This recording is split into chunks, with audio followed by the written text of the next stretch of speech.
അസ്സലാമലൈക്കും dear friends. ഇന്നത്തെ നമ്മുടെ സ്പെഷ്യൽ നിങ്ങൾ ആരും ഇതുവരെയും ട്രൈ ചെയ്ത് നോക്കിയിട്ടില്ലാത്ത ഒരു അടിപൊളി വെറൈറ്റി റെസിപ്പിയാണ്. നമ്മുടെ ഈ വീഡിയോ കണ്ടുകൊണ്ടിരിക്കുന്ന സമയത്ത് നിങ്ങൾക്ക് ഇഷ്ടപ്പെടുകയാണെങ്കിൽ ഒന്ന് ലൈക്ക് ചെയ്തേക്കണേ. അതുപോലെ തന്നെ നമ്മുടെ ഈ ചാനൽ ആദ്യമായിട്ട് കാണുന്നവരും ഇതുവരെയും സബ്സ്ക്രൈബ് ചെയ്യാത്തവരും പ്ലീസ് ഒന്ന് സബ്സ്ക്രൈബ് ചെയ്തേക്കണേ. ഞാനിടുന്ന വീഡിയോസ് ഉടനടി കിട്ടുന്നതിനായി സബ്സ്ക്രൈബ് ബട്ടന്റെ തൊട്ടടുത്ത് കാണുന്ന ബെല്ലൈക്കൺ കൂടി ക്ലിക്ക് ചെയ്തിട്ട് ഓൾ എന്ന ഓപ്ഷൻ എനേബിൾ ചെയ്യാനും മറക്കല്ലേ.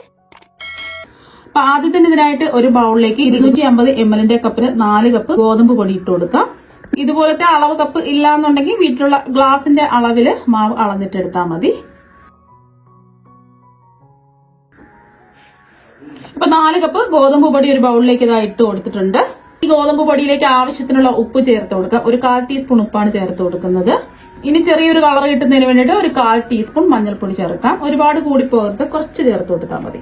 ഇനി ഇതിലേക്ക് ഫ്ലേവറിന് വേണ്ടിയിട്ട് 1 ടീസ്പൂൺ ഏലക്കാപ്പൊടി ചേർത്ത് കൊടുക്കാം. ഇത് പഞ്ചസാര ഒന്നും ചേർക്കാതെ പൊടിച്ചെടുത്ത ഏലക്കാപ്പൊടിയാണ്. ഇനി ഒരു 1/4 ടീസ്പൂൺ ബേക്കിംഗ് സോഡ ചേർത്ത് കൊടുക്കാം. ബേക്കിംഗ് പൗഡർ അല്ല, ബേക്കിംഗ് സോഡയാണ് ചേർത്ത് കൊടുത്തിട്ടുള്ളത്. അപ്പൊ അതും കൂടി പോകരുത്, 1/4 ടീസ്പൂൺ തന്നെ ചേർത്ത് കൊടുക്കുക. എന്നിട്ട് ഒന്ന് മിക്സ് ചെയ്തെടുക്കാം. അപ്പൊ നമ്മൾ അപ്പത്തിനൊക്കെ ഇടുന്ന അപ്പക്കാരമില്ലേ, അതാണ് എടുത്തിട്ടുള്ളത്. നന്നായിട്ടൊന്ന് മിക്സ് ചെയ്യാം. അപ്പൊ 1/2 കിലോ ഗോതമ്പ് പൊടിയാണ് എടുത്തിട്ടുള്ളത്. അപ്പൊ അതൊന്ന് മിക്സ് ചെയ്തെടുത്തു. ഇതിവിടെ ഇരിക്കട്ടെ.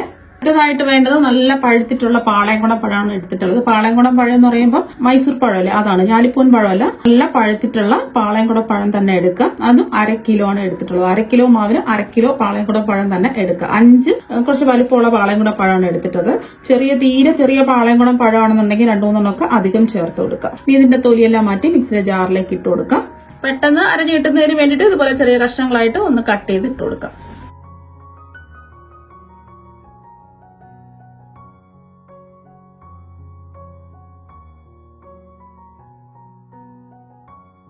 പഴം എടുക്കുന്ന സമയത്ത് നല്ല പഴുത്തിട്ടുള്ള പഴം എടുക്കുക. അല്ലാന്നുണ്ടെങ്കിൽ ഒരു കറച്ചവ ഉണ്ടാവും. ബാക്കി വന്നിട്ടുള്ള പാളയം കൂടെ പഴമൊക്കെ ഉണ്ടാവുമല്ലോ, അത് എടുക്കുന്നതായിരിക്കും കുറച്ച് നല്ലത്. തൊലി കറുത്തിട്ടുള്ള ബാക്കിയുള്ള പാളയം കൂടെ പഴം. ഇനി ഇതിലേക്ക് ആവശ്യത്തിനുള്ള പഞ്ചസാര ഇട്ട് കൊടുക്കാം. മധുരത്തിന് വേണ്ടിയിട്ട് ഞാൻ പഞ്ചസാരയാണ് ചേർത്ത് കൊടുക്കുന്നത്. നിങ്ങൾക്ക് വേണമെന്നുണ്ടെങ്കിൽ ഇതിൽ ശർക്കരയിലും ചെയ്തിട്ടെടുക്കാം. ഞാനിപ്പോ 1 കപ്പ് നിറച്ച് പഞ്ചസാരയാണ് എടുത്തിട്ടുള്ളത്.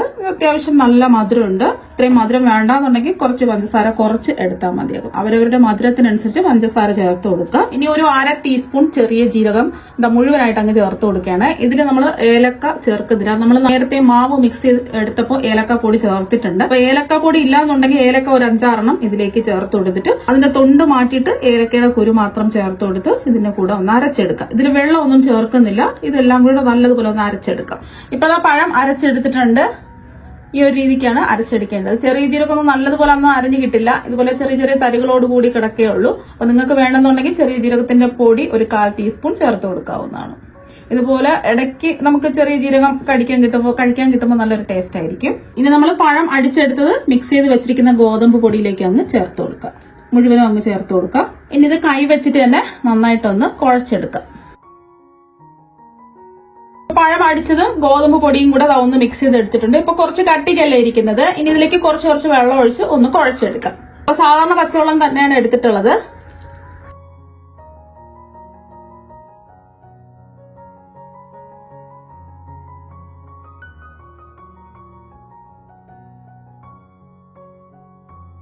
അപ്പൊ ഞാനെടുത്ത 1 കപ്പ് വെള്ളം ഫുള്ളായിട്ട് ഇതാ ഒഴിച്ചു കൊടുത്തിട്ടുണ്ട്. നമ്മൾ എടുക്കുന്ന ഓരോ ഗോതമ്പ് പൊടിക്ക് അനുസരിച്ച് വെള്ളത്തിന്റെ അളവിനും വ്യത്യാസം ഉണ്ടാവും. അപ്പൊ ഞാൻ 250 ml കപ്പിന് 1 കപ്പ് വെള്ളം ഒഴിച്ചു കൊടുത്തു. കറക്റ്റ് പാകത്തിന് ഇതാ കിട്ടിയിട്ടുണ്ട്. അപ്പൊ ഈ ഒരു രീതിക്കാണ് മാവ് കുഴച്ചെടുക്കുക.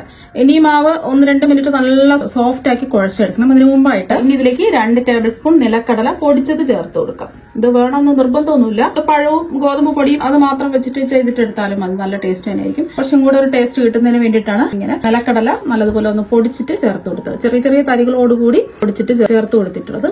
കശുവണ്ടി വേണമെന്നുണ്ടെങ്കിൽ അങ്ങനെയും പൊടിച്ച് ചേർത്ത് കൊടുക്കാം.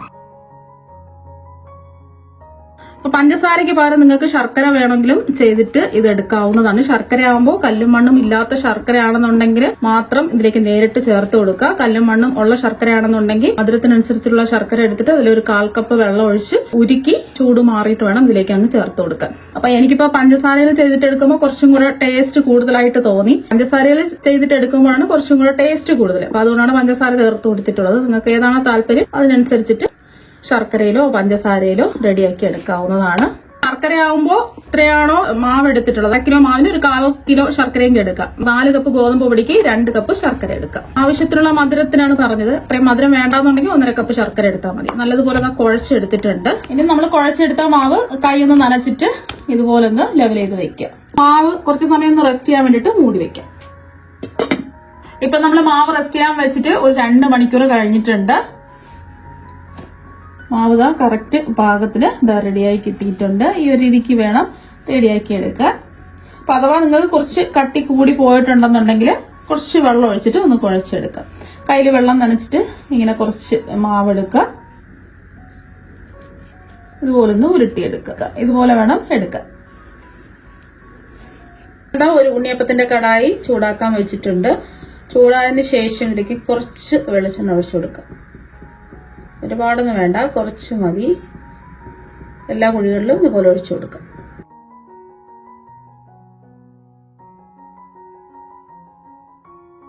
ഒരു കുഴിയുടെ ഒരു 1/4 ഭാഗത്തോളം വെളിച്ചെണ്ണ ഒഴിച്ചു കൊടുത്തു. ഇനി നമ്മൾ ഉരുട്ടിയെടുത്ത ഓരോ ഉരുളയും ഇതിലേക്ക് അങ്ങ് വെച്ചു കൊടുക്കാം.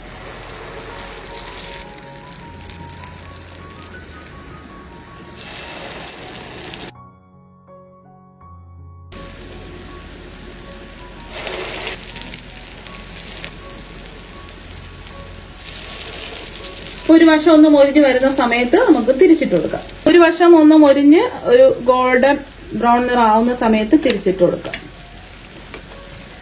നമ്മൾ ഇട്ട് കൊടുത്തതിന് ശേഷം കുറച്ചും കൂടെ ഒന്ന് വീർത്ത് വന്നിട്ടുണ്ട്. ഇതാകുമ്പോൾ നമുക്ക് കുറച്ച് എണ്ണ ഒഴിച്ചു കൊടുത്താൽ മതി.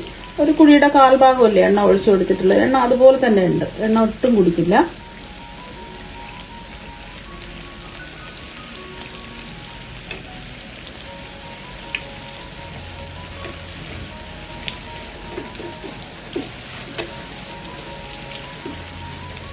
അപ്പൊ ഇനി ഈ വശവും നല്ലോണം ഒന്ന് മൊരിഞ്ഞ് വരട്ടെ. ഇപ്പൊ 2 വശവും നല്ലതുപോലെ ഒന്ന് മൊരിഞ്ഞ് വന്നിട്ടുണ്ട്. ഇത് നമുക്ക് എണ്ണയിൽ നിന്നത് എടുത്ത് മാറ്റാം. കണ്ടില്ലേ, 2 വശവും മൊരിഞ്ഞ് വന്നു.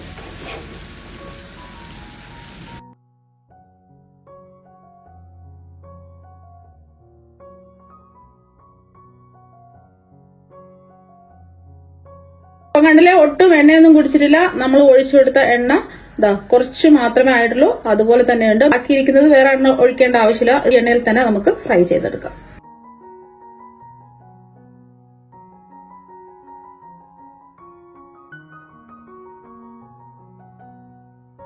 അപ്പൊ നമ്മുടെ ഉണ്ടംപുരി എല്ലാം ഫ്രൈ ചെയ്തെടുത്തിട്ടുണ്ട്. പല സ്ഥലത്ത് ഇത് പല പേരിലാണ് അറിയപ്പെടുന്നത്. ഉണ്ടംപുരി, പഴക്കേക്ക് അല്ലെങ്കിൽ ബോണ്ട. പല സ്ഥലത്ത് പല പേരിലാണ് അറിയപ്പെടുന്നത്. ഒട്ടും എണ്ണയൊന്നും കുടിക്കാതെയാണ് ഈ ഉണ്ടംപുരി റെഡിയാക്കി എടുത്തിട്ടുള്ളത്. അപ്പൊ ഞാൻ കാണിച്ചല്ലോ, കുറച്ച് എണ്ണയുടെ ആവശ്യമുള്ളൂ. ഇങ്ങനെ നമ്മൾ ഉണ്ണിയപ്പ ചട്ടിയിലിട്ട് നമ്മൾ ഇത് ഫ്രൈ ചെയ്ത് എടുക്കുകയാണെന്നുണ്ടെങ്കിൽ നല്ല റൗണ്ട് ഷേപ്പും കിട്ടും. കുറച്ച് എണ്ണയുടെ ആവശ്യം മാത്രമേ ഉള്ളൂ. അപ്പൊ ഒരുപാട് എണ്ണ കോരി ഒഴിച്ചിട്ട് നമുക്ക് ബോണ്ട തയ്യാറാക്കി എടുക്കേണ്ട ആവശ്യമില്ല. ഇതൊന്ന് മുറിച്ചും കൂടി കാണിച്ചു തരാം. നല്ല സോഫ്റ്റ് ആയിട്ട് തന്നെ ഇരിപ്പുണ്ട്. ഇനി ഇത് മുറിച്ച് കാണിച്ചു തരാം. കണ്ടില്ലേ, ഉള്ളൊക്കെ നല്ലോണം വെന്ത് അടിപൊളിയായിട്ട് ഇതാക്കിയിട്ടുണ്ട്. നല്ല ചൂടാണ്. നിങ്ങൾ എന്തായാലും ഗോതമ്പ് പൊടി വെച്ചിട്ട് ഇതുപോലെ ഒരു പ്രാവശ്യം ഒന്ന് ട്രൈ ചെയ്ത് നോക്കാം. തീർച്ചയായും നിങ്ങൾക്ക് എല്ലാവർക്കും ഒരുപാട് ഇഷ്ടമാകും. അപ്പൊ നമുക്ക് മറ്റൊരു വെറൈറ്റി വീഡിയോ ആയിട്ട് വീണ്ടും കാണാം. താങ്ക്